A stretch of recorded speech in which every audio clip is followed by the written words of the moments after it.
Salut à tous, bienvenue dans ce numéro d'Andromag très spécial, un numéro que l'on tourne depuis Barcelone en plein Mobile World Congress 2015 et j'ai avec moi la Dream Team de Watch TV, avec moi Grégoire Martinez. Bonjour Grégoire. Salut Samy, ça va ? Très très bien, écoute Grégoire de l'Actu Techno, merci d'être avec nous sur ce plateau pour partager tes impressions du salon. Avec nous également Guillaume. Bonjour. Bonjour, un habitué, Guillaume, un habitué d'Andromag. Ouais. Je suis venu avec vous, avec vos valises. Voilà, Guillaume, Android France, merci d'être là. Et puis également, on ne manquera pas, Guillaume, de revenir sur ce qui t'a marqué pendant ce salon, et puis tes déceptions, et puis pourquoi pas les bonnes surprises du salon. Avec nous également Mathieu. Hola chicos. Comment ça va ? Ça va et vous ? Très très bien. Mathieu Dos Santos, Android MT. Alors vous êtes venu en force sur le Mobile World Congress. Tu as pu le voir, ouais. Une grosse équipe. Camion. Un camion, ils sont venus en van depuis Marseille. Écoute, ça me fait très plaisir vraiment d'être avec vous trois pour parler du Mobile World Congress. Personnellement, j'ai passé un très très bon salon. C'était très agréable. Et j'ai vu des choses qui m'ont marqué. On ne manquera pas d'y revenir et je vous propose les garçons de commencer par la toute première journée, celle de dimanche, la journée des conférences qui a commencé très très tôt pour nous. Merci Benji pour le billet d'avion à 7h du mat. 7h du matin. Alors tout ça pour dire qu'on a enchaîné une très grosse journée le dimanche, puisque effectivement c'est la journée pendant laquelle s'enchaînent les grosses annonces des constructeurs plutôt majeurs du salon. Et alors la toute première conférence était celle de Huawei. Alors on était tous les quatre à celle de Huawei, on était très curieux de savoir ce qu'avait préparé pour nous le chinois Huawei. Et pour moi l'occasion de... Alors je vais d'abord vous livrer mon avis. Moi j'ai vraiment cru que j'ai constaté que sur cette conférence-là, elle était vraiment très axée autour des objets connectés, plus que sur de la téléphonie, même si on a pu voir des choses sur leur stand par la suite. Qu'est-ce que tu en penses, Grégoire ? Il n'y avait vraiment que des objets connectés. Dès le départ, dès le début de la conférence, on nous a dit qu'il y aurait 3 annonces pendant la conférence. Et les 3 annonces, c'était des objets connectés. On les résume rapidement. Peut-être le Talkband B2, donc c'est le successeur du Talkband B1 qu'on avait découvert l'année dernière. C'est un mélange entre un capteur d'activité et une oreillette Bluetooth. Les Talkband N1, alors c'est des écouteurs autonomes avec 4 Go de stockage et qui peuvent fonctionner sans smartphone, que Huawei vend comme parfait pour aller courir par exemple, pour faire du sport. Et puis l'annonce la plus attendue, sûrement la montre connectée de Huawei, la Huawei Watch, qui sortira cet été vraisemblablement à un prix qu'on ne connaît pas encore, mais qui aura plein de possibilités de personnalisation, donc c'est plutôt sympa. Voilà. Effectivement, il y a eu un effet wow pendant la conférence, c'était la Huawei Watch, qui a vraiment plu par son design, même si on ne sait pas tout de cette montre pour l'instant. Qu'est-ce que tu en as pensé, Guillaume ? Clairement, les objets connectés, on le savait, on s'en doutait, ça commence à arriver, etc. Et on se rend bien compte que les smartphones arrivent à un degré d'innovation, en tout cas dans le haut de gamme, où ça évolue plus autant que ces dernières années. Et du coup, les constructeurs, pour se démarquer, jouent sur les objets connectés. Et Huawei à fond, puisqu'ils n'ont pas présenté de smartphone pendant cette conférence. Et par contre, 3 objets connectés. Moi, j'étais bien séduit par la montre. J'ai personnellement la Moto 360 et du coup, je regarde un petit peu ce qui se fait sur la concurrence et c'est vrai qu'on le dit tout le temps, mais Huawei, donc constructeur chinois, pas encore très très connu en Europe, même si ça commence à s'améliorer. Ils ont présenté plusieurs chiffres à ce niveau-là pendant la conférence. Et du coup, ils misent vraiment sur le haut de gamme. Clairement, cette montre, elle ne sera pas à 100 €. On vise vraiment du haut de gamme, une excellente finition, solidité, etc. Et comme tu l'as dit, des possibilités de personnalisation assez importantes. Donc c'est intéressant. Et puis un design qui reste proche de celui de l'horlogerie, une montre avec des boutons, une vraie montre, des boutons poussoirs sur les côtés. Voilà, exactement. Une montre ronde, une montre bien finie, etc. qui n'a rien à envier à d'autres montres classiques, finalement. Ouais, alors, et qui va au-delà des montres actuelles en termes de définition d'écran. Et c'est ça qui est important parce que sur ces montres-là, sur lesquelles les constructeurs essayent de se rapprocher le plus possible des designs des horlogers, on a, c'est vrai, souvent des faces, des watch faces qui ressemblent à des jolies montres, mais c'est vrai que quand on les a en main, d'habitude, alors on voit des petits pixels. Voilà, c'est pas encore. Plus on ira loin dans la résolution d'écran et dans la densité de pixels, j'ai envie de dire, plus. Voilà. Ouais, si je peux me permettre, il y a encore un problème avec cette Huawei, c'est qu'elle est quand même encore assez épaisse. C'est peut-être le seul gros bémol qu'on peut mettre, c'est qu'elle est encore assez épaisse pour une montre par rapport à une montre traditionnelle. Après, il y a un gros avantage qu'on n'a pas cité, c'est le verre en saphir. Qui évitera de la rayer normalement et de casser l'écran, parce que je sais que plusieurs personnes, je ne citerai pas de nom, mais qui ont eu des montres connectées ont cassé les vitres de leur montre. Ouais. Après, l'un des autres points négatifs pour moi aussi, c'est assez général sur beaucoup d'annonces du MWC, c'est en fait la date de sortie qui va être au mieux cet été, peut-être septembre, etc. Du coup, on a une annonce là d'une montre qui a l'air vraiment sympa, mais d'ici plus de 6 mois, il y aura eu sûrement d'autres annonces chez les concurrents où on aura peut-être oublié cette montre et elle sortira jamais. Enfin, je vois peut-être un peu le pessimiste, mais c'est ce qui se passe des fois et c'est vrai qu'on se dit mais pourquoi pas avril, mai ou quelque chose comme ça. C'est un petit peu dommage à ce niveau-là. Pas de prix, pas de date. Autant il y a eu un effet waouh sur l'annonce de la marque, autant il y a eu une grosse déception dans la salle lorsqu'on a annoncé la date de sortie vers le mois de juin. Et sans prix pour l'instant. Et on sait ce que ça veut dire juin. Oui. Souvent, ça peut être. C'est peut-être juin. Voilà. Alors, sur cette montre-là, on aura également plusieurs finitions. On a une finition dorée, une finition argentée, une finition noire. On n'a pas de prix, on l'a dit pour l'instant. On pense que ça sera dans le haut de la fourchette. Hein. Et puis moi, il y a autre chose qui me gêne, c'est que pendant toute cette présentation, on n'a pas parlé de l'autonomie. Hein, c'est une chose, c'est une question plus générale. Hein, c'est que moi, je trouve qu'on a peu évolué sur la question d'autonomie des montres connectées, alors que c'est l'un des éléments qui fâche le plus les utilisateurs et qui les empêche un peu de passer le pas de la smartwatch. Qu'en penses-tu, Mathieu, toi, au niveau de ces éléments-là ? Tu fais très bien de le mentionner, surtout que quand on voit les conférences de Huawei en général, ils aiment bien se comparer aux autres et ils aiment bien donner des specs tout en se comparant. Et là, bizarrement, on les a pas entendus. Ils n'ont rien dit là-dessus. Une grosse question aussi qui se pose, c'est que est-ce que Huawei va y mettre son architecture maison, le e-silicon Kirin, ou est-ce qu'on va encore avoir du Snapdragon ? Et donc du coup, effectivement, on peut même pas. Si on savait qu'il y avait du Snapdragon 400, on aurait pu donner plus ou moins une idée sur l'autonomie. Là, on le sait pas. Et là, c'est la grosse question. Et comme le disait très bien Guillaume, par contre, pour tous ceux qui attendent cette Huawei Watch et qui ont l'habitude de connaître Huawei pour ses prix hyper serrés, ça fait un moment, on arrive à un tournant de cette marque qui commence à dire on veut monter plus haut. Et c'est pour ça d'ailleurs qu'aujourd'hui, Honor existe aussi également. C'est ce qui va leur permettre de dire on a Honor pour les prix cassés. Mais par contre, là, Huawei, à mon avis, il va falloir s'attendre à un prix très élevé. Il y a une montée en gamme. Ouais, et est-ce que là, en France, nous, on sera prêt à mettre un prix aussi élevé pour la marque ?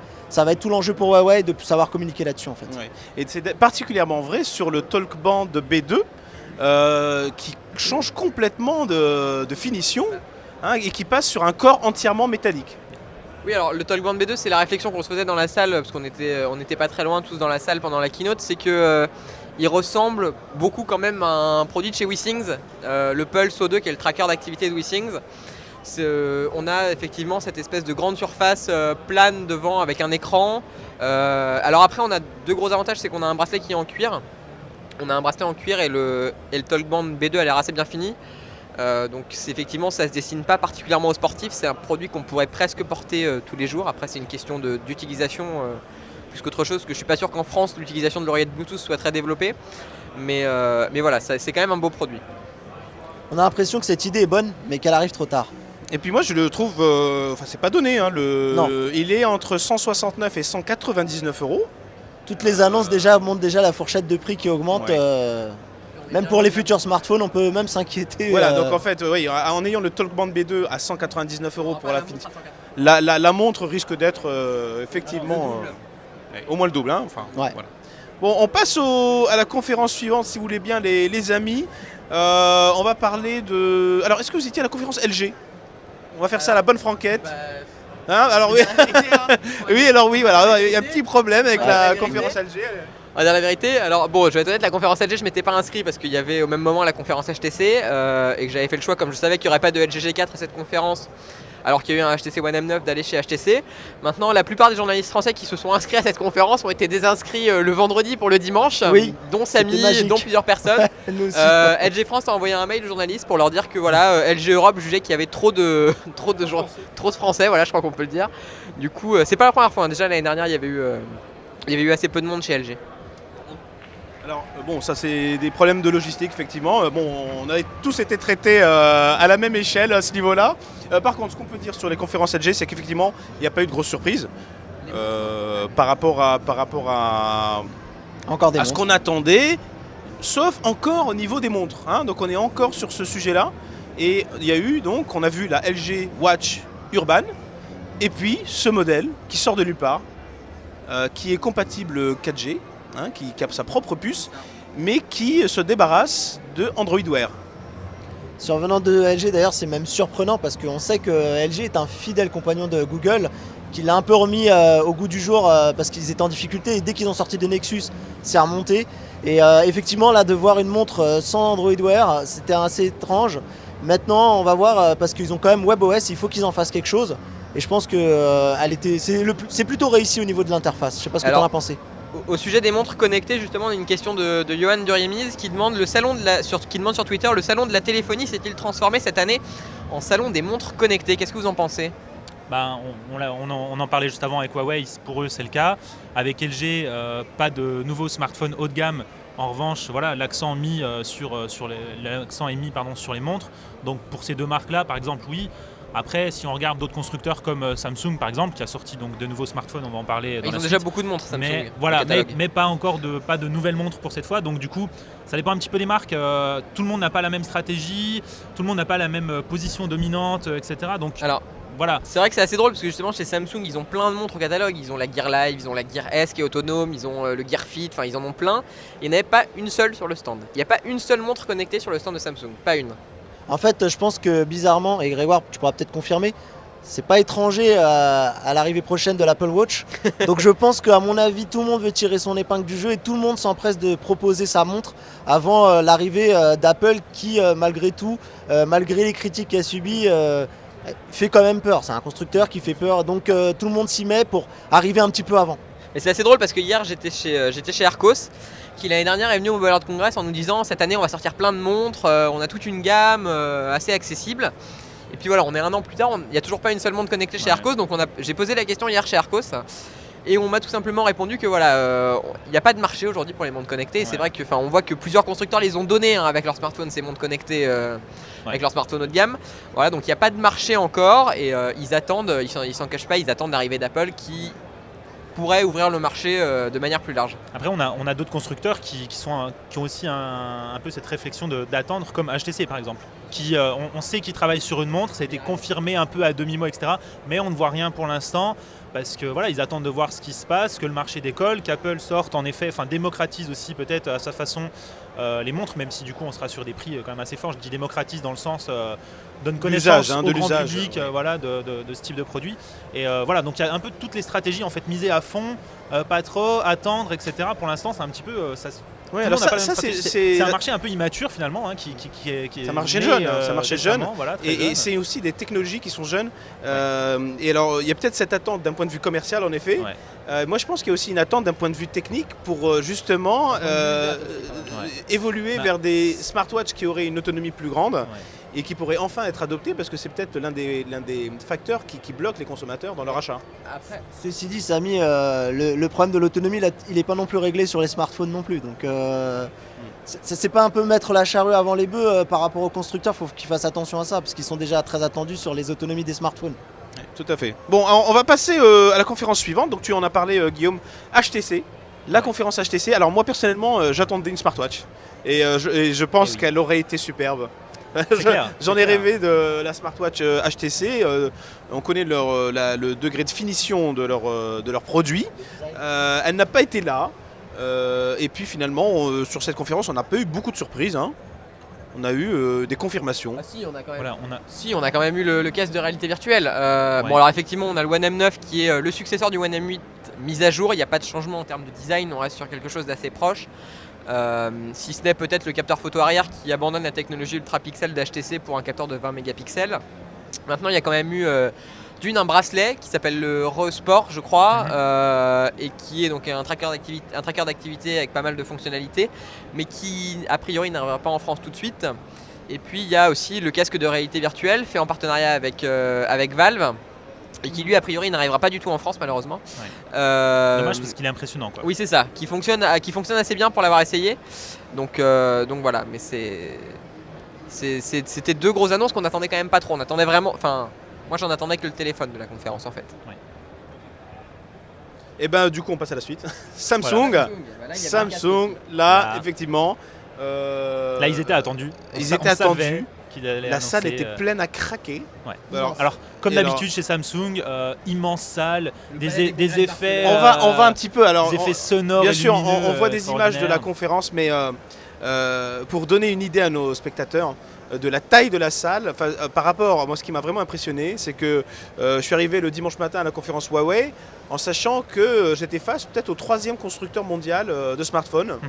Et Samsung qui est 2e, finalement, l'écart est absolument monstrueux. Alors autant en termes je ne sais pas, de médiatisation que d'intérêt, hein, parce que les proportions, c'était pas du simple double. Hein. Là, on a été une salle qui est 20 fois plus grande. En fait, ce qui est vraiment impressionnant, c'est qu'on a un écran sur plus de 180 degrés, quoi. Enfin, on a des effets, en tout cas lumineux, sur tout le tour de la salle. Et d'un coup, en fait, quand donc on a une vidéo d'introduction assez impressionnante. Et d'un coup, quand il y a quelqu'un, donc le PDG qui arrive sur scène, il est minuscule quoi. Par rapport à cet écran, on le voit, il sur est écran tout géant, en petit fait. quoi. On le voit sur Donc écran géant. c'est là qu'on se rend compte de la taille des écrans et de la taille de la salle. Quoi. Ouais, ça c'est qui est- vraiment le grand show Voilà. de ce Mobile World Congress. C'est la conférence la plus attendue. Et bon, Samsung n'a pas déçu au niveau de la réalisation. Là, on parle vraiment de la conférence. Et au niveau des produits, Pas non. Ouais. Juste pour un dernier mot sur la conférence, dis Mathieu. il y a aussi cette médiatisation. Pourquoi ? Parce qu'il y a le double effet qui se coule. J'ai envie de dire, ils étaient attendus, mais en même temps, tout le monde aussi parie sur leur échec. Je sais pas si tu vois, au niveau des journalistes, tout le monde dit que ça y est, Samsung va plonger, machin. Je veux et dire que tout. c'était un petit peu, il y a beaucoup Bah, de voyeurisme. Voilà, en Hein, fait, de part, tout le monde veut avoir le scoop de dire Samsung revient et ça y est, réécrase tout. Mais aussi, le Samsung tombe et se casse la figure. Bon, à ton avis, on est dans quel cas? Franchement, Tu t'y attendais pas, ça, franchement, les produits sont bien, mais je sais pas. Je suis 50-50. Je suis 50-50. Parce que les produits sont bons, mais on va en reparler, je pense, après. Il y a les prix qui sont mauvais. Ouais, Alors. je pense que Samsung est un constructeur suffisamment important pour pouvoir se relever. Enfin, ils ont encore beaucoup de temps devant eux avant d'être vraiment doublés. Mais Guillaume, on était l'an dernier à la conférence Samsung. Ouais. Moi, cette année, j'ai vraiment, je l'ai vécu autrement, hein, vraiment différemment de l'année dernière. Ouais. Et j'ai été avec des étoiles dans les yeux pendant Oui, toute la conférence. clairement. quoi. Il faut bien dire que voilà, il y a eu, on peut le dire maintenant, il y a eu 2 annonces, il y a eu 2 gros téléphones d'annoncés, le Galaxy S6 et le Galaxy S6 Edge. Donc le S6, on est dans la continuité, c'est-à-dire qu'on a quand même un tout nouveau design, tout change, mais au final on reste sur un téléphone assez classique, si on peut dire. Alors que le S6 Edge, c'est vraiment la vitrine, c'est l'innovation, c'est le téléphone avec les 2 bords incurvés. Enfin voilà, c'est vraiment de très belles choses. Et c'est le téléphone qui, je crois, pour en avoir discuté avec beaucoup de journalistes, a vraiment donné l'effet waouh à beaucoup de monde et qui, dans la main, en plus, est vraiment très agréable. Mais surtout, comme tu le disais, depuis l'année dernière, on avait eu donc le S4, voilà, comme on le connaissait, le S5 qui finalement innovait peu, c'était le même design, quasiment la même chose, un déception, écran finalement, Full hein, HD une aussi, déception. enfin voilà, une grosse déception, surtout au niveau de la finition qui était quand même assez basique. La coque arrière, on en a beaucoup entendu parler, et toutes les comparaisons Sparadrap. D'ailleurs, chez Samsung France, on m'a confirmé, oui, cette année, on a enfin abandonné le design Sparadrap. C'est Eh quand oui. même, voilà, donc Eh comme oui. quoi, ça a été beaucoup Eh oui. décrié. Et là, c'est vrai que voilà, on arrive avec une finition tout en métal, voilà, du verre, enfin vraiment une finition très correcte. Du même pour un Gorilla modèle, Glass sur l'avant et sur voilà, l'arrière. pour un modèle vraiment très haut de gamme, c'est appréciable quand même. Donc c'est vrai que forcément, c'est une bonne surprise, même si on s'y attendait, mais ça reste quand même quelque chose de très Alors, positif. Au niveau du produit, alors tu as bien fait d'en parler, Grégoire. C'est vrai que en faisant le tour un petit peu des popotes, au niveau des journalistes français, le S6 Edge a vraiment impressionné. Ouais. Et a laissé les gens, enfin ne laisse pas du tout les gens indifférents. C'est ça. Après, On en reparlera peut-être, mais ce que je disais, le problème c'est le prix, quoi. Alors les prix sont pas totalement officiels, mais ça va être 709. Il n'y aura pas de version 16 Go parce qu'il faut bien comprendre qu'il n'y aura pas de port micro SD sur ces téléphones-là. La coque arrière n'est plus amovible et la batterie non plus du même coup. Maintenant, les prix qu'on nous annonce, c'est 709 €, 809 € et 909 € pour le Galaxy S6 32, 64 et 128 Go. Ouais. 859, 959 et 1059 pour le Galaxy S6 Edge, pareil 32, 64, 128. Sachant qu'on m'a aussi confirmé que la version 128 Go arrivera plusieurs mois plus Oui, tard c'est ça. parce qu'ils s'attendent à vraiment en vendre peu vu le prix quand C'est même, ça. 900, 1000 euros. Voilà. Donc l'accent Mais sera pas du tout après, mis sur cette version, ce que Samsung, parce qu'on a posé la question effectivement de ces prix importants, ce que Samsung répond c'est que voilà, il y aura des packs opérateurs intéressants. Maintenant, la différence de prix entre les deux mobiles de 150 € restera même dans le pack opérateur puisque la réduction sera la même. Donc on aura malgré tout, quel que soit le canal d'achat, 150 € d'écart entre un Galaxy S6 et un Galaxy S6 Edge. Moi, Mathieu. maintenant, au niveau des discussions, ce que je veux dire, c'est qu'il faut attendre les ODR aussi, pourvu qu'elles arrivent. C'est pas sûr, on verra par rapport au succès. Moi, les questions qu'on s'est vraiment posées, nous, chez Android MT, avec le Galaxy S6 Edge, c'est certes, c'est très beau, certes, ça donne envie, et l'utilisation. En fait, le problème, ça va être sur les usages. Maintenant, moi, je vous pose une question, les amis. Regardez un film avec un écran comme ça, jouer à un jeu vidéo avec un écran comme ça. Comment ça va se passer, C'est une très bonne quoi. question. Hein, Voilà, c'est vrai. et Il y a eu des usages qui vont être développés spécifiquement pour ces bords incurvés, notamment les contacts, les favoris, hein, qu'on peut en fait consulter à n'importe quel moment à travers le bord du téléphone. Mais c'est vrai que c'est une des questions que tu poses sont très intéressantes. et à au qui niveau sera la responsabilité, parce que je ne suis pas sûr que Samsung va s'amuser à réadapter Ah, tout ça sera ça, donc ça va être aux hein. développeurs. Eh oui. Maintenant, est-ce que si il s'en vend si peu avec le prix auquel il sera vendu, est-ce que les développeurs auront envie de Pour jouer le vouloir jeu? investir. Voilà, il y a un gros problème là-dessus. Nous, on y a réfléchi, mais pour l'instant, on n'a pas trouvé la solution. On a demandé à quelques personnes, pareil, ils se posent la question. Il y avait déjà un premier problème au niveau des écrans des téléphones Android qui était la fragmentation, autant au niveau des tailles que des ratios. Alors maintenant, si en plus on a des facteurs formes, on n'est pas sorti de l'auberge, hein. C'est vrai. Surtout qu'on a le LG Flex à côté qui a aussi son style à lui, même si Ouais. c'est moins compliqué, je veux dire. Ouais. Tout le monde arrive avec son... Il est incurvé mais dans Voilà. l'autre sens. Voilà, c'est-à-dire que les développeurs, ils vont s'arracher les cheveux. Ouais. Alors par contre, moi je voulais juste dire un truc, c'est Oui. qu'on a parlé du Galaxy S6 normal et du Galaxy S6 Edge. Moi je trouve vraiment, quand on met les deux l'un côté de l'autre, je regarde plus le normal. Hein. Enfin, ils souffrent vraiment de la Ouais. comparaison. Hein. C'est ça, mais chez Samsung, ils le disent eux-mêmes, c'est-à-dire qu'ils s'attendent, malgré la différence de prix, à vendre dans un premier temps quand même plus de Galaxy S6 Edge parce que effectivement voilà, il y a cette quand on met les deux à côté, on est tout de suite attiré par le Galaxy S6 Edge, que ce soit en termes de design, surtout en termes de design d'ailleurs, on est tout de suite attiré par cet écran incurvé qui en plus, il faut bien comprendre que les écrans de ces deux téléphones sont absolument sublimes, que ce soit pour les couleurs ou les contrastes. Donc voilà, il y a vraiment un beau boulot là-dessus. Et ce qui va de pair avec ces deux annonces, c'est un nouveau Gear VR. On avait vu un premier Gear VR de Samsung à l'IFA qui était compatible uniquement avec le Galaxy Note 4 et qui est sorti en France. Alors ça m'a beaucoup fait rire parce que pendant la conférence, ils l'ont annoncé, ils en ont parlé très peu. Hein. On a eu, je sais pas, 1 minute sur le nouveau Gear VR. Et le Gear VR qui a été annoncé à l'IFA donc en septembre dernier est sorti il y a 3 semaines. Mais on nous en annonce déjà un nouveau. Qui lui sera compatible uniquement avec les Galaxy S6 et Galaxy S6 Edge. Alors après moi j'étais pas à l'IFA, mais pour avoir discuté avec des journalistes qui l'ont essayé, a priori il y a eu un gros boulot de fait sur le dernier Gear VR qui fonctionne beaucoup mieux que le premier. Alors que disons-le, Grégoire, tu as sûrement suivi l'actualité, Sony a annoncé que le projet Morpheus allait être commercialisé officiellement premier semestre 2016. Donc là on est dedans, hein, on y va. Ouais. Et voilà, donc on n'est plus vraiment dans l'expérimentation, on est dans la commercialisation à partir du premier semestre de l'année prochaine. Il faut préciser quelque chose à propos du stockage. On a parlé du Galaxy S6 et S6 Edge, c'est qu'effectivement il n'y a plus de port micro SD d'accessible sur le Edge, sur le 6 aussi, sur aucun des deux. Ouais. Ils ont compensé ça par 100 Go offerts sur OneDrive. Alors ça, moi ça m'a surpris. Hein. Ouais. Comment ça sur OneDrive? Ils avaient un partenariat un avec partenariat avec Dropbox. Dropbox, c'est ça. Ça fait des années qu'on a 50 Go offerts quand on achète Ouais.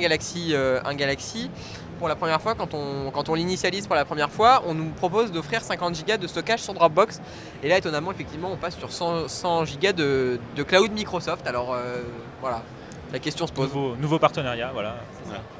Ah oui, alors moi c'était Mais sympa bon, parce que pour quand moi, je testais ça les remplace pas vraiment le port micro SD quand même. locales, ouais, D'accord, ouais. c'est quand même Oui, pas, parce que voilà, c'est quand même pas la même vu la chose. couverture qu'on a en termes Voilà. de réseau, Si on était couvert en 4G tout le temps partout, Ok. Et dans le Mais là, métro. c'est pas le cas. Et dans le métro. Et dans le métro, vraiment on peut regarder partout, un film. C'est pas le cas, on est d'accord. Bon. Donc oui, c'est vrai que batterie inamovible et absence de port micro SD. Voilà. Donc Ouais. ce qu'on reprochait beaucoup à Apple il y a quelques années, On y arrive. ça on y se arrive. généralise On y désormais arrive. sur voilà, on a une batterie inamovible sur le HTC, chez Samsung, chez Sony. Enfin voilà quoi, Ouais. ça se généralise. Mathieu. Oui, mais une fois encore, en fait, je ne sais pas si vous avez encore vu cette conférence.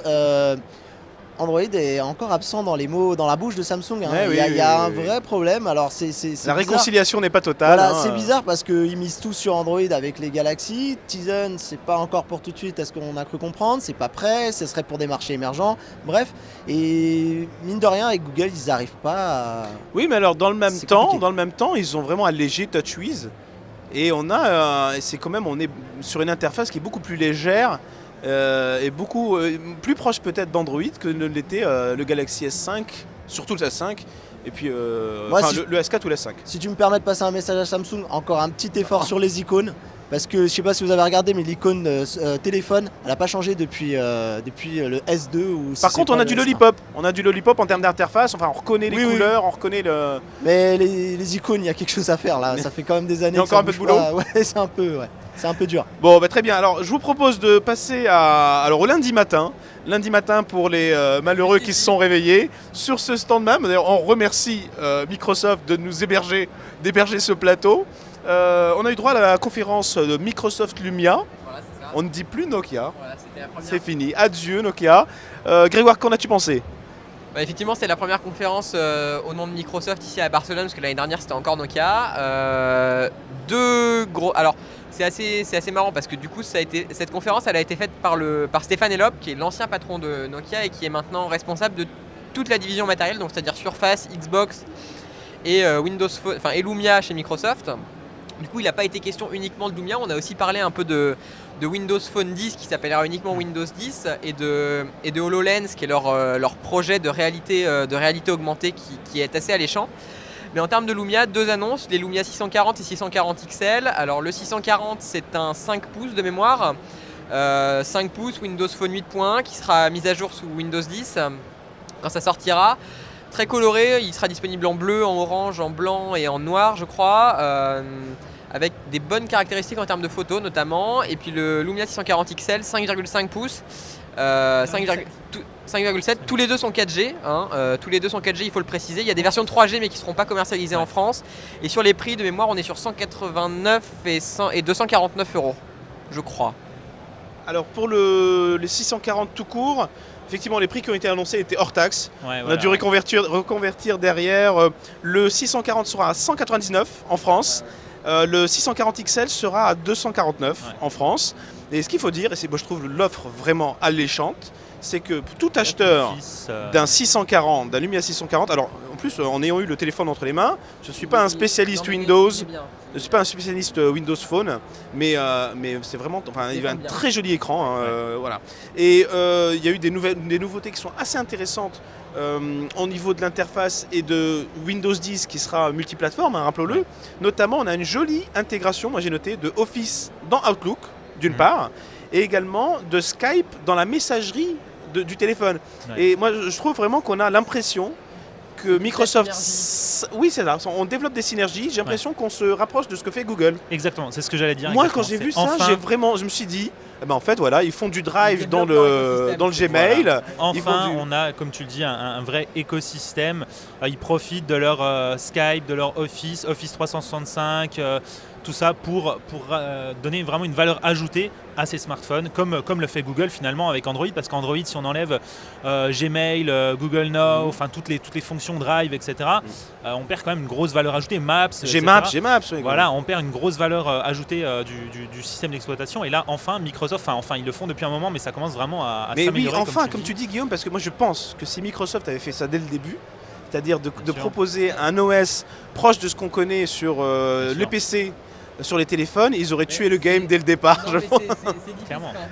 Il faut bien comprendre que c'est difficile. Google n'a pas bâti son écosystème en une fois. Ça fait des années maintenant que Google travaille sur son écosystème, sur Google Maps, sur Android, sur Google Drive, sur Google Docs. Enfin, voilà. Ça fait des années qu'ils travaillent là-dessus. Il fallait, je pense, laisser le temps à Microsoft de de créer le sien, de trouver son écosystème idéal. Et a priori, depuis le rachat de Nokia, ils ont commencé à bien le trouver et à bien le développer.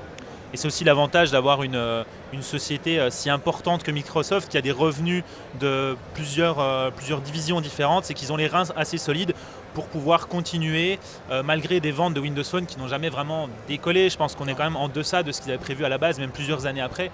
Et ils peuvent quand même continuer d'innover, de racheter d'excellents constructeurs de hardware comme Nokia pour pouvoir continuer de proposer du matériel. Donc maintenant, voilà, on attend la Windows suite a la avec chance d'avoir voilà. la poule aux œufs d'or de Voilà. l'OS qui continue à payer effectivement voilà, aussi, les ouais. coûts. C'est parce que la division Xbox ne se porte pas très bien non plus, la division téléphonie non plus, donc c'est vraiment l'OS qui est là pour payer tout le reste. Ce que je disais tout à l'heure, j'ai pas fini ma phrase, c'est que tout acheteur d'un 640 ou d'un 640 XL, qui je le rappelle a un prix de départ de 199 € en France, repartira avec un an d'Office 360, donc la suite Office accessible depuis Internet. Plus une licence supplémentaire effectivement qu'on pourra utiliser sur n'importe quel autre device, PC, Android. Donc alors c'est vraiment une ouverture de Windows, enfin de Microsoft, qui vous propose, si vous achetez tel téléphone, de pouvoir quand même utiliser de l'Office sur votre tablette Android. Pourquoi pas, si vous avez une tablette Android.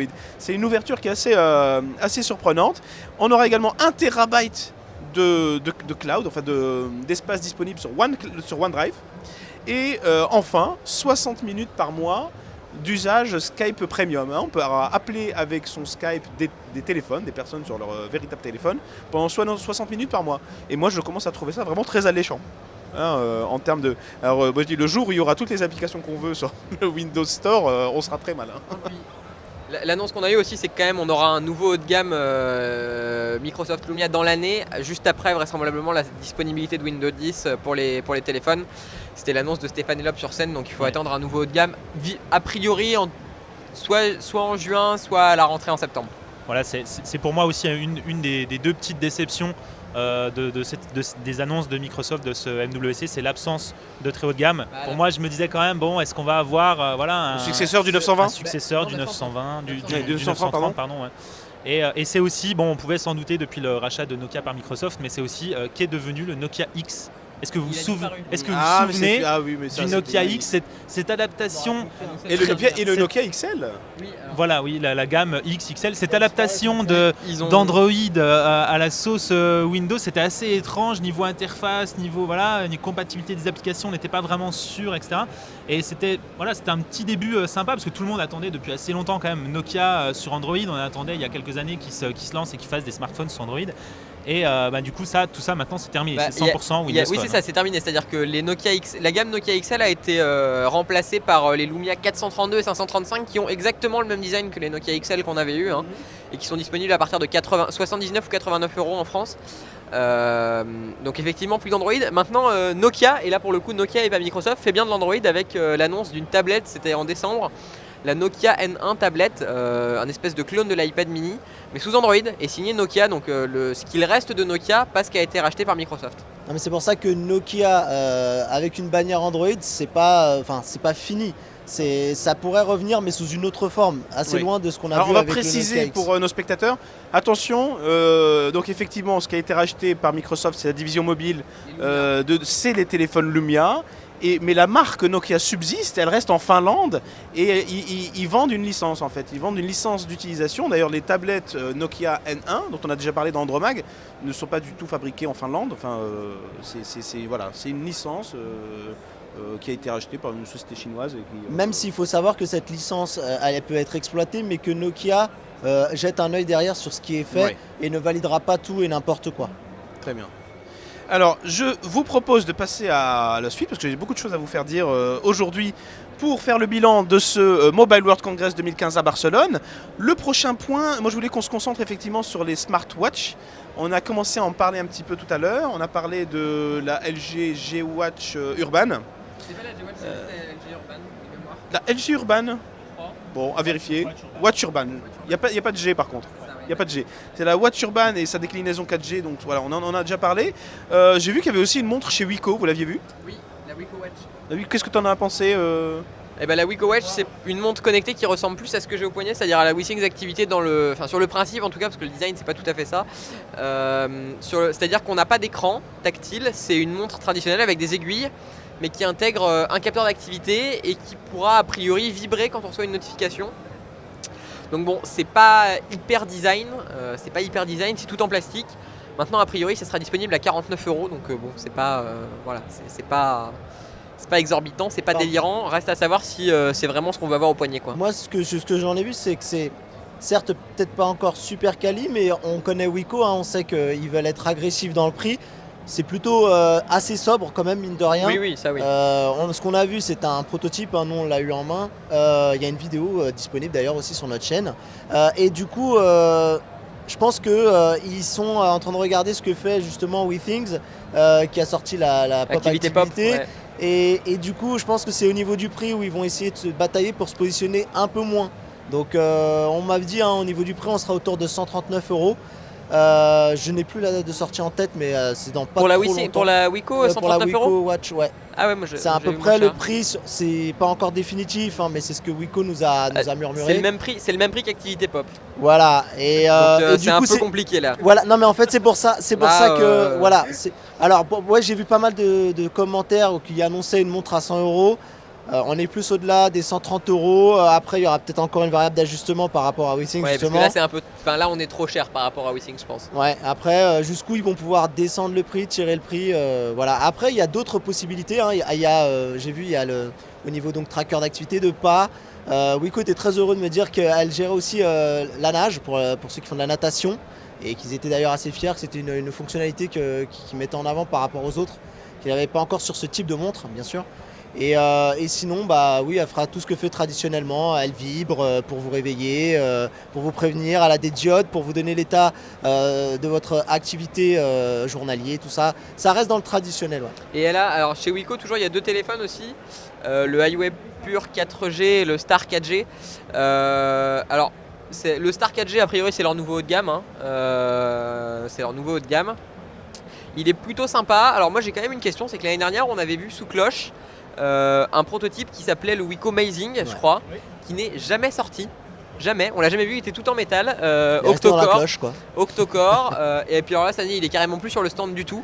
Donc ouais, on ne sait pas où est-ce qu'il est passé. J'ai pas encore rencontré de responsable Wiko, donc j'ai pas posé la question, mais il a disparu. C'est ce qu'on disait tout à l'heure, c'est que malheureusement c'est ce qui arrive des fois, des produits annoncés ont l'air un peu prometteurs et ils sortent soit un an plus tard, soit pas du jamais. tout. Quoi. Ça arrive, ou alors dans deux pays et c'est tout. Quoi. C'est ça. C'est un petit peu dommage.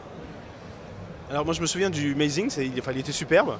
Très beau. Et on y avait accès effectivement derrière une cloche. Il était prévu pour le mois de juin à peu près. Donc on l'avait vu au Mobile World Congress, il était prévu pour la fin du premier semestre.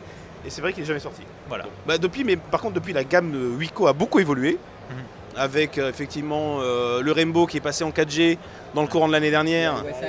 Le Highway également effectivement. Donc ils ont pas mal travaillé de ce côté-là, mais c'est sûr qu'ils ont dû adapter leur stratégie commerciale aux consommateurs et puis au marché. Hein. Bon. Alors il y avait également la Huawei Watch, mais par contre concernant la Huawei Watch, il y avait très peu d'exemplaires en démonstration. Et puis il y avait plutôt des vigiles autour pour surveiller qu'on faisait pas n'importe quoi. Alors, je l'ai eu au poignet pendant quelques minutes sans sécurité pour l'essayer. Et t'es pas parti en courant avec ? Tu l'as pas là J'ai pas pu. Ah là là, Il s'est fait rattraper par les vigiles. C'est ça. Non, elle est assez agréable au poignet. Maintenant, il y a ce que je disais tout à l'heure, c'est ce problème de l'épaisseur de la montre elle est encore un peu trop épaisse. C'est-à-dire que voilà, il faut encore qu'ils arrivent à l'affiner un peu pour qu'on soit vraiment sur quelque chose de proche d'une montre traditionnelle. Sinon, après, en termes de fonctionnalité, on est sur quelque chose d'assez classique, c'est de l'Android Wear. Ouais. Donc pas de grosses surprises. Mais après voilà, c'est toujours, on aura la question d'autonomie, mais qui pourra difficilement dépasser une journée parce que les caractéristiques techniques et les batteries d'aujourd'hui ne le permettent pas. Donc voilà, il faudra voir après quels seront les tarifs, les possibilités de personnalisation, l'intégration avec les produits Huawei, tout ça. C'est ça qui déterminera le succès ou pas. Justement, je vais en profiter pour rappeler quelques specs sur la Huawei Watch. Donc, on a dit tout à l'heure qu'elle était disponible en finition dorée, argentée et noire. Effectivement, il y a énormément de possibilités de personnalisation. Ouais. Donc là, on ne parle pas de l'intérieur de la montre, on parle du design, hein, du bracelet et des matières. Et c'est vrai qu'elle rappelle une montre classique finalement dans son design, et c'est ce qui est plutôt rassurant pour les consommateurs. Son corps est en acier, hein, c'est de l'acier. On n'est pas sur de l'aluminium comme d'autres constructeurs. Et puis on a un écran qui est AMOLED avec une densité de pixels de 286 ppi, c'est-à-dire qu'on est au-dessus des montres Samsung, des montres LG et des montres qui Et de la Motorola aussi. Motorola. Ouais. Voilà. Donc on est au-dessus, on a quand même cette avancée-là au niveau vraiment du réalisme de l'aspect de la montre. Et puis ça c'est nouveau, on a aussi un capteur 6 axes. Oui. Hein, un capteur 6 axes et un gyroscope sur la montre. Donc on peut espérer plus de précision Voilà. Tout ce qui et est plus d'usage. tracker peut-être. d'activité, etc. Beaucoup plus précis que sur tous les objets connectés concurrents, quoi. Et pas de GPS comme tu l'aurais tellement voulu. Alors ça, Voilà. c'est mon Pourquoi message. Pourquoi Moi, j'espérais vraiment que... Je pense qu'on a... Moi, c'est ma déception peut-être de ce salon. Je pense qu'on n'a pas assez évolué sur les smartwatches depuis l'année dernière. C'est-à-dire qu'au niveau des specs, on évolue beaucoup plus lentement que sur les téléphones. Notamment sur l'autonomie, on en a parlé tout à l'heure, les définitions d'écran, c'est vrai on reste, je ne sais pas encore pourquoi, mais on reste sur des densités de pixels très inférieures. Parce que, voilà, exactement, pour la batterie, parce que si tu augmentes le nombre de pixels sur l'écran, tu vas encore perdre en batterie, et comme tu le dis, on est déjà limite. Donc, mais moi personnellement, mon smartphone et ma montre s'éteignent les deux en même temps le soir, quoi. Ouais, c'est ça. Les deux tiennent une Par contre, journée. ils n'ont pas la même batterie. Ils n'ont pas la même batterie, c'est pas le même écran, etc. Mais voilà, en termes d'usage, les smartphones, bon, encore sur les smartphones, on a quelques progrès qui ont été faits avec le temps. On a quand même des modèles qui commencent à tenir mieux que d'autres. On a des modes économie d'énergie qui commencent à assez bien fonctionner. Sur les montres, c'est encore assez basique. Et c'est vrai qu'à la fin de la journée, aucune montre, sous Android Wear en tout cas, ne passe 2 jours. C'est clair. Absolument. Et donc elle est prévue pour à peu près, alors on a poussé le PDG, il nous a dit elle est juin peut-être, donc on sait ce que ça veut dire. Disons d'ici l'été 2015. Alors maintenant, mes amis, on a beaucoup parlé des gros monstres de ce salon du Mobile World Congress 2015. Moi je voudrais que vous faire un petit tour de table et savoir quelles sont pour vous les surprises, les bonnes surprises de ce salon, vos trouvailles sur les différents stands que vous avez traîné. Alors moi j'ai vraiment, chaque année j'ai l'impression de repartir du Mobile World Congress en ayant fait 10% des stands, et il y en a tellement. Alors c'est même pire au CES. C'est pire au CES, il y a plusieurs étages, enfin bref. Alors, quelles sont pour vous les trouvailles du salon? On commence peut-être par toi, Grégoire, et puis je finirai. Alors il y a déjà une première trouvaille, c'est chez Arcos. Arcos qui a annoncé, alors il va falloir voir si ça fonctionne vraiment aussi bien qu'il nous l'annonce, mais c'est hyper prometteur. C'est le stockage fusionné, c'est-à-dire que en insérant une carte SD dans la tablette ou le smartphone qu'on a et qui embarque cette technologie, le téléphone, imaginons que vous avez 8 Go de stockage sur votre téléphone et une carte SD de 16 Go, le téléphone ne verra que 24 Go de stockage. Il pensera que le téléphone en lui-même a 24 Go de stockage, ce qui permettrait de faciliter le stockage des applications et des choses comme ça sur les téléphones qui ont un assez faible stockage. Et puis même sur les tablettes, ils annoncent une tablette avec 256 Go de stockage. Si on imaginait qu'on y rajoute une carte SD de 256 Go comme a annoncé SanDisk ici, on arrive sur une tablette à 512 Go de stockage, et là ça commence à faire beaucoup. Donc il y a ça, et puis un petit clin d'œil quand même chez Kazam qui sort un Windows Phone qui va arriver en France prochainement. Windows Phone avec un design assez inspiré, j'ai envie de dire. Ça m'a beaucoup fait penser au HTC One M8 avec la couleur du Arcos 50 Diamond, donc le jaune fluo du 50 Diamond et le form factor du HTC One M8, donc c'était assez rigolo. Ouais. Ben moi, petite surprise aussi chez Kazam aussi, mais par contre j'ai oublié le modèle, c'est, je ne sais pas si vous l'avez vu aussi, c'est un smartphone donc ultra fin, donc sous Android, ultra fin. Je ne sais pas si l'un de vous l'a vu. On va le retrouver, on est connecté plus que personne. Il avait un design sur la tranche inférieure, je l'ai d'ailleurs fait remarquer au responsable de Kazam, qui ressemble complètement à celui de l'iPhone 6 et complètement du coup à celui du Galaxy S6. Et du coup j'ai dit mais cette année c'est vraiment la mode, voilà, c'est le 455 XL, bien vu pour la réactivité, et il est super fin. Et il a vraiment une finition de qualité, quoi. C'est-à-dire qu'on est sur du métal, du verre, enfin vraiment des matériaux nobles. Et du coup, cette petite marque qui monte petit à petit, monte aussi en gamme. Et je trouve ça plutôt sympa. Par contre, du coup, on est sur un prix Combien je crois que c'est 399. Et c'est vrai qu'il est très joli. Il se positionne pas mal, je veux dire, pour des tels specs mais, et une telle mais du finition. coup, voilà, c'est une bonne surprise. Parce Mais que c'est ce finalement, que tu dis, vrai, ça fait plaisir de voir la marque monter Voilà. en gamme et un peu comme qualité Wiko finie. Ça, c'est qui assez monte général, petit en à fait. petit. C'est assez général, les marques low cost, enfin les marques de téléphones à bas prix, parce qu'ils n'aiment pas qu'on dise low cost, proposent des téléphones qui sont de plus en plus haut de gamme, non pas forcément, ils savent qu'ils en vendront pas forcément beaucoup, mais ça leur fait une vitrine en fait. C'est-à-dire que voilà, regardez ce qu'on sait faire, on peut faire quelque chose de joli, on peut faire un beau téléphone comme Samsung, LG, Sony ou LG. Samsung, LG, Sony. Voilà, exactement. C'est exactement le discours qui m'était tenu par Kazam France, c'est-à-dire on sait qu'on n'en vendra pas forcément des millions, mais voilà, ça montre aussi qu'on est capable de faire de belles choses. Donc ça, c'est plutôt pas mal.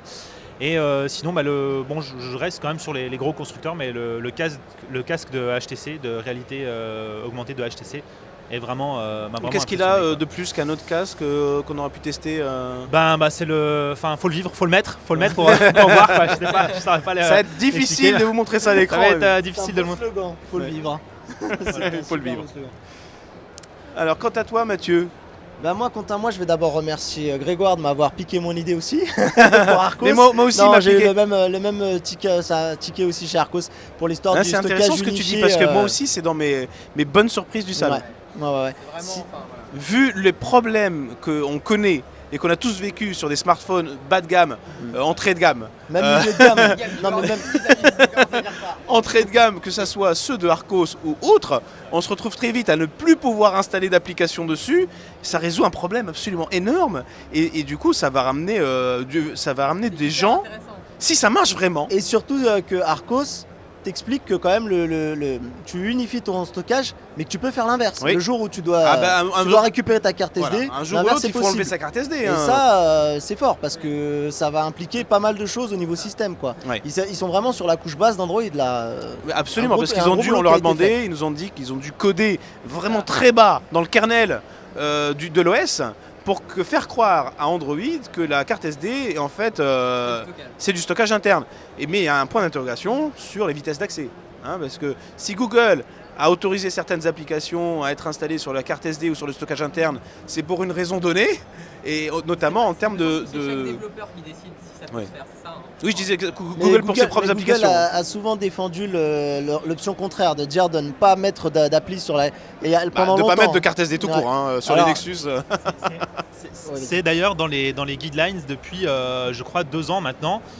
C'est souhaiter que les smartphones n'embarquent plus de slots pour les micro SD, en tout cas sur le haut de gamme, pour garantir des performances maximales, puisqu'ils estiment que le stockage toujours égal. interne, qui est finalement soudé à la minuscule carte mère, est plus performant que les cartes micro SD, n'en déplaise à SanDisk ou autres constructeurs. Mais c'est vraiment dans les guidelines, et petit à petit d'ailleurs, les constructeurs s'y mettent. On Ça l'a vu aligne tout à l'heure là-dessus. avec Et il y a quand Samsung même, et HTC. Il y a quand même un coup de cœur que j'ai pas cité, si je peux me permettre, c'est la Xperia Z4 tablette qui est chez Sony, juste derrière nous là sur le stand Sony, qui est très... Enfin voilà, ils l'ont annoncé un peu en catimini, il n'y a pas eu de conférence, il n'y a rien eu cette année, mais elle reprend le design de la Z2 tablette et elle est très fine, elle est hyper légère, elle est vraiment hyper agréable, elle a un très bel écran, donc c'est aussi un coup de cœur. Si je peux juste dire un mot sur cette tablette, elle est juste incroyable, quoi. C'est un peu comme le casque de HTC, je vais pas le décrire, Alors. mais faut le prendre en main. Elle est super légère, t'as l'impression que c'est un faux en fait, que c'est un modèle, un mock-up manque la batterie, tout en en fait. plastique, Un mock-up. sans rien. Et elle a un écran assez impressionnant. A priori, elle a une très bonne autonomie. Bon, on n'a pas pu le tester parce qu'elle est sur le stand, etc. Mais elle est vraiment très très fine aussi. Enfin, c'est vraiment. Une Alors on grosse, va grosse laisser performance. Mathieu finir sur ses Ouais, coups de cœur. Ouais. Et parce que je voudrais parler de la Z4 tablette, parce que ma prochaine rubrique c'est vos coups de cœur du salon. Alors, Alors, Mathieu, sinon pour. Quelles sont pour- les petites trouvailles Ouais, Quelle pour autre ma petite trouvaille, on a pu aller voir chez Yez un mock-up du projet ARA. Donc je Ah oui, rejoins le projet Guillaume, ARA. on a tous les deux été déçus. On rappelle parce ce que c'est Alors le projet ARA, c'est la révolution qui devrait être amenée par Google dans nos smartphones. C'est comme ça que c'est présenté. D'accord. L'idée c'est quoi? C'est d'avoir un endosquelette sur lequel on va y mettre des modules Alors pour être plus clair, c'est vous allez concevoir vous-même votre smartphone comme un Lego. C'est-à-dire que si vous voulez un plus gros capteur, vous pouvez acheter un module d'un très gros fabricant de capteurs photo et le mettre dessus. Si vous souhaitez une plus grosse batterie, vous pouvez mettre une batterie, choisir la taille de votre batterie, le stockage, etc., etc. Il y a des millions de possibilités. On a vu customisation chez Yes, à 100% l'extrême du hardware. téléphone. Et on a même vu par exemple un truc que je pensais pas, typiquement un module sur le flash. Avec plein de petites diodes, tu sais, comme ce qu'on a sur les caméras professionnelles. J'y avais pas pensé. Et puis voilà. Et Yes a présenté et annonce qu'il y a déjà plus de 100 modules référencés en tout cas chez eux. Et voilà, donc c'est le projet. La déception par contre, c'était un mock-up et on a vu des trucs imprimés en 3D tout simplement. Ouais, et donc juste pour préciser, on n'est pas vraiment sur un concept comme quand on construit son PC où on va mettre la RAM, etc. Machin. Là, on est vraiment, en fait, c'est une plaque en métal et c'est des aimants. Donc à chaud, on peut enlever un élément et le remettre. Moi, on m'a donné par exemple l'exemple du votre port micro USB ne vous sert plus à rien une fois que votre téléphone est chargé. Oui. Alors autant rajouter On peut libérer l'espace. un module NFC ou quelque chose d'autre, ou un flash, un meilleur flash pour votre appareil photo ou ce genre de choses. On est vraiment sur je retire des modules à chaud. C'est pas à la conception, à l'achat du produit qu'on va faire sa configuration. Et je crois savoir que l'un des autres arguments majeurs pour ce projet-là, c'est le fait d'allonger la durée de vie des téléphones, puisque finalement, au bout d'un moment, si son téléphone est trop lent, si on n'est pas satisfait du capteur photo, s'il n'a pas assez de stockage, on peut le mettre à jour avec un module plus à jour, et du coup, on rallonge la durée de vie de son téléphone.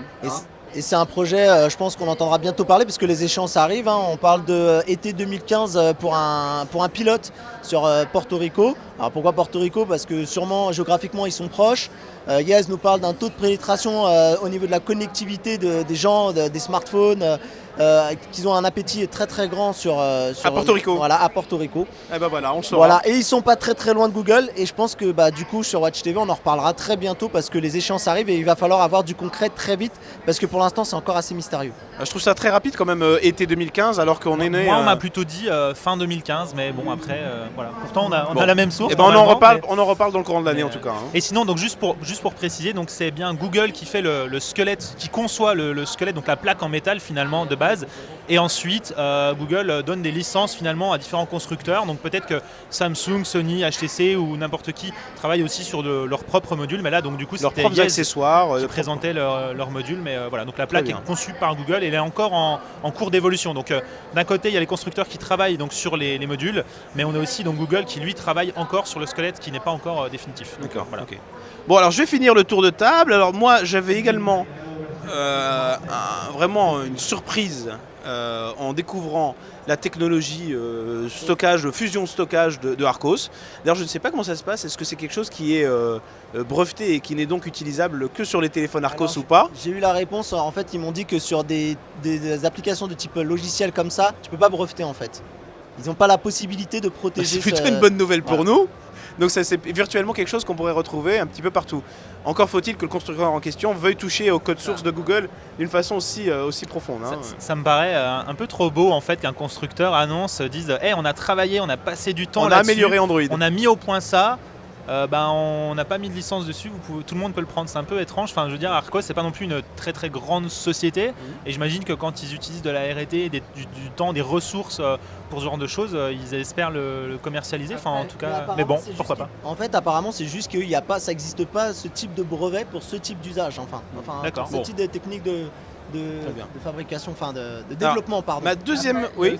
Il y a quand même un truc avec ce stockage, ça va être la réaction de Google quand même. Google dit on veut plus de carte SD et là Archos fait quoi? Archos sort un système qui permet de faire croire au téléphone que la carte SD fait partie du stockage interne. Je suis pas sûr qu'ils apprécient chez Google. Ouais. À voir. Le coup on a touché au noyau d'Android. Ça sera pas le premier constructeur à se mettre Google à dos. On verra ce que ça donne. Ouais.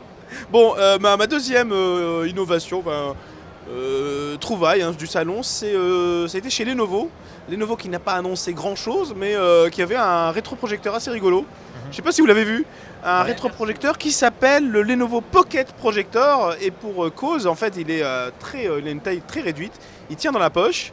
Il est sans fil, donc il a une batterie interne, donc on peut le transporter. Mais alors au niveau des specs, c'est pas terrible. Alors en fait, ça rappelle un petit peu ce qu'ils ont fait avec leur tablette, la Lenovo Yoga Pro 2. C'est la tablette qui permet de projeter des images sur un mur jusqu'à une diagonale de 50 pouces. Donc en arrivant virtuellement un écran de 50 pouces chez soi, ça peut être utile pour les enfants pour projeter un Disney sur le mur. Voilà, ça dépanne. Ou en vacances. Et alors ce pico-projecteur, lui, peut aller jusqu'à 100 pouces de diagonale. Donc en fait, on a une image 2 fois plus grande. Par contre, au niveau de la luminosité, il faut mieux être dans une pièce pas trop éclairée, puisqu'ils éclairent à 50 lumens, donc c'est pas très lumineux. Et rappelons que tout ça tourne sur une batterie, donc on a une batterie interne qui a une autonomie de 2h30. Donc voilà, on regarde un film, après c'est fini. Bon ben voilà, je trouvais ça intéressant et puis plutôt novateur, donc je voulais le dire. Et je voulais finir, parce qu'on va bientôt terminer ce débrief, sur nos coups de cœur du salon. Là, il va falloir se mouiller les enfants. Je vous donnerai les miens à la fin. En total impro là. Mon coup de cœur, je sais pas si c'est un coup de cœur, mais en tout cas c'est quelque chose que je me verrais bien avoir, c'est le Galaxy A6 Edge. Je pense un peu comme tout le monde parce qu'il est vraiment très joli. Pourquoi ils passent le premier, ils veulent les idées à tout le monde quoi. Allez vite, faut qu'on trouve un truc, Donc le Galaxy A6 Edge, c'est vraiment, je pense qu'il nous a donné l'effet waouh à tous. Et puis la Z4 tablette est sympa aussi. Moi c'est la montre de Huawei. Et la Huawei Watch, qui représente à elle toute seule cette montée en gamme de ces constructeurs chinois, de ces Kazam, Huawei ou tous les autres qui vraiment montent en gamme et qui maintenant présentent des produits impressionnants. Je veux dire, cette Huawei Watch, elle n'a pas d'équivalent par exemple chez des gros constructeurs comme Samsung par exemple, en termes de finition, en termes de... Enfin pour moi en tout cas c'est juste mon avis, mais du coup j'étais vraiment impressionné par cette montre qui a l'air vraiment sympa et comme on le disait, ça rend dommage de ne pas avoir ni prix ni date, mais bon, voilà. Très bien. Mon coup de cœur, j'en ai pas eu vraiment de gros parce que le Galaxy S6 Edge, oui, pourquoi pas et tout ça. Je sais pas si je me verrais l'avoir. La Huawei Watch très bien aussi également, mais c'est pas très différent de ce qu'on voit. Aujourd'hui, le marché il s'est rationalisé, tout est mûr. Donc du coup, les gaps, les effets waouh, ils sont de plus en plus difficiles à trouver pour les constructeurs. Si je devais te donner quand même un petit coup de cœur sur ce que j'ai aimé, moi c'était, tu vas pouvoir m'aider, c'était le casque de Huawei, celui qui s'aimante, pour les sportifs, le Talkband N1, parce que je fais un peu de sport et parce que je trouvais le concept très bien, que ce soit sans fil et que ça s'accroche comme ça aussi facilement. Et qui a son propre stockage interne de 4 Go. Mais le prix, on en est toujours à la même chose, c'est-à-dire que j'ai aimé, mais est-ce que je vais acheter ? C'est pas trop cher, hein. Le N1 il est à 119. Pas 119 prix annoncé hors taxe.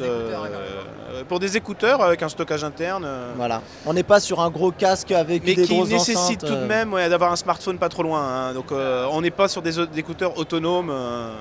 Si, parce qu'il y avait du stockage dedans de mémoire. Il y a 4 Go de stockage, donc tu peux quand même avoir ton... Avec ta montre et un casque de tout. Oui, tu peux aussi faire pareil. Mais non, mais je dis ça au niveau de... Alors, parce que rappelons que c'est des écouteurs. Enfin, c'est des écouteurs. On peut écouter sa musique et on peut switcher, en fait. Il y a un switch sur les écouteurs qui permettent de passer en mode fitness et de les utiliser non plus en marchant, mais en courant. Et puis, on a... des informations à l'oreille. Une dictée vocale qui nous dit qu'on a fait tant de pas, etc. Donc, voilà. Non, l'idée est bien. Le design était plutôt sympa et je trouvais qu'il y avait plein de petites fonctions sympas. Enfin, le côté aimanté, tout ça, des trucs. C'est un joli produit. Ce qui est très sympa, c'est qu'on a vu lors de la présentation une comparaison des poids. Et là, on est sur des écouteurs qui sont beaucoup plus petits et beaucoup plus légers. Ils pèsent 18 grammes. Ouais. Donc c'est vraiment très agréable à porter quand on court. Hein. Voilà. Donc voilà mon coup de cœur, Samy, pour moi. On va finir avec moi. Alors moi, je vais vraiment pas être original. C'est exactement les mêmes que toi, Grégoire. Moi, j'ai eu un coup de cœur, mais vraiment un coup de bluff. Sur le S6 Edge.